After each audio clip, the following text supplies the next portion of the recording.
मौत के आहोश में दर्द भरी दास्तान, सच्ची डरावनी कहानियाँ। मौत के आहोश में लिपटी प्यार की दर्द भरी दास्तान। मित्रों, मेरा नाम अशोक है और मैं बक्सर बिहार का रहने वाला हूँ। आज मैं आपको मेरे मित्र के साथ घटी एक सच्ची घटना पेश करने जा रहा हूँ। मेरे मित्र का नाम संजय है और हम बचपन से ही बहुत अच्छे दोस्त हैं और हमारी हर एक बात एक दूसरे से शेयर करते हैं।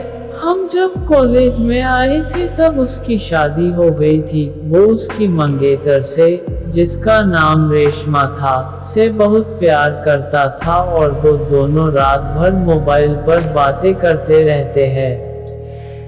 एक दिन की बात है, उसने मुझे बताया कि वो उसकी मंगेतर से रात को बात कर रहा था। संजय ने उसकी मंगेतर को मिलने के लिए बोला तो उसकी मंगेतर बदली हुई आवाज में बोली, तू ज्यादा मत बोल वरना तेरे को वही दफन कर दूंगी। संजय एक बार तो ये सुनकर चौंक गया और फिर सोचा वो शायद मजाक कर रही होंगी। फिर संजय भी उसको मजाक में बोला, क्या कर लेगी तू मेरा, देखते हैं।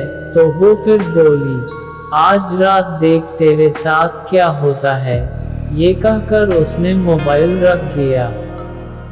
अगली सुबह जब संजय मुझसे मिला तो वो अपनी आप बीती बताने लगा। उसने मुझे रात को फोन वाली बात बताई और उस रात उसके साथ जो हुआ वो बताया। उसने बताया कि रात को 2-3 बजे के आसपास अचानक उसकी नींद खुली और उसके सामने एक सफेद लंबी दाढ़ी वाला आदमी बैठा था। वो बोलने लगा, ले आ गया मैं, अब देख तेरे साथ क्या होता है। उसने संजय के गले को पकड़ लिया और मेरी सांसें रुक गई। संजय ने उसी वक्त बजरंग बली का नाम लेते हुए हनुमान चालीसा पढ़ना शुरू कर दिया और वो उसके सामने से गायब हो गया। मुझे उसकी बात सुनकर बड़ा अचंभा हुआ कि ऐसे कैसे हो सकता है।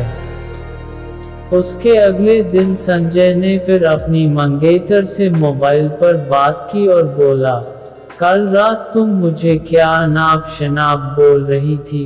उसकी मंगेतर ने कहा, ऐसा कैसे हो सकता है जबकि कल तो मैंने फोन ही नहीं किया था। ये सुनकर संजय के रोंगटे खड़े हो गए और उसने तुरंत फोन काट दिया। उसी वक्त संजय ने मुझे फोन किया कि उसकी मंगेतर की तबीयत खराब है और कल उसके घर पर चलना है। अगले दिन हम दोनों तैयार होकर संजय की मंगेतर के घर गए। वहां हमने दरवाजा खटखटाया तो उसकी मंगेतर सामने खड़ी थी और बदली हुई आदमी की आवाज में बोली, तू फिर आ गया ना। तूने अगर अंदर कदम रखा तो यहीं पर तेरा लाश बिछा दूंगा। संजय बोला कि ये क्या बोल रही है तू। संजय आगे था और जैसे ही उसने घर में कदम रखा उसकी मंगेतर ने दीवार पर टंगी तस्वीर उतारकर संजय के सर पर दे मारी। उसके सर से खून बहने लग गया। संजय के ससुर और सालों ने उसकी मंगेतर को पकड़कर बिठाया। फिर उसके सालों ने संजय के सर पर पट्टी बांधी। रेशमा के दादाजी ने बताया कि रेशमा को जिनका साया लग गया है। इस पर संजय के ससुर ने उन्हें अपना मुंह बंद रखने को कहा। थोड़ी देर रुककर हम वहां से सीधे अस्पताल जाकर ढंग से पट्टी करवाए। उसके अगले ही दिन मुझे संजय का फोन आया कि रेशमा की तबीयत बहुत खराब है और वो अस्पताल में भर्ती है। संजय ने बाइक निकाली और हम दोनों जल्दी अस्पताल पहुंचे। वहां पर पहुंचते ही हमने डॉक्टर से रेशमा की हालत पूछी तो उसने बताया कि उसकी हालत बहुत नाजुक है, कोई असली बीमारी का पता नहीं चल पा रहा है और उसके घर वालों को डॉक्टर ने रेशमा को घर ले जाने को कहा। सभी हैरान थे कि ऐसी क्या बीमारी है जिसका इलाज डॉक्टर के पास भी नहीं है। फिर उसके घर वाले रेशमा को घर ले आए। रेशमा ने संजय को बुलाया और कहा कि मैं अब ज्यादा दिन जिंदा नहीं रह पाऊंगी और तुम किसी अच्छी लड़की से शादी कर लेना। ये सुनकर संजय की आंखों में आंसू आ गए और बोलने लगा कि मैं तुम्हें मरने नहीं दूंगा।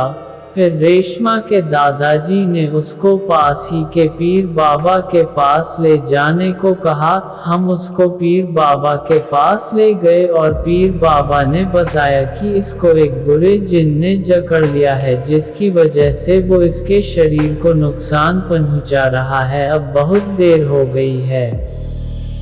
पीर बाबा ने बताया कि इसका एक ही इलाज है, यहाँ से 80 किलोमीटर दूर एक दरगाह है, वहाँ इसका इलाज हो सकता है। और बाबा ने बताया कि इसके साथ वही इंसान जाएगा जिसे वो सबसे ज्यादा चाहती है। संजय ने कहा कि मैं चला जाऊंगा, मुझे बाइक भी चलाने आती है। रात के 3 बजे संजय और रेशमा दोनों बाइक पर निकल पड़े, लेकिन आधे घंटे बाद किसी का फोन आया कि संजय और रेशमा दोनों एक्सीडेंट में मारे गए। ये सुनकर मेरा रो रो कर बुरा हाल हो गया। मेरा सबसे करीबी दोस्त अब इस दुनिया में नहीं रहा।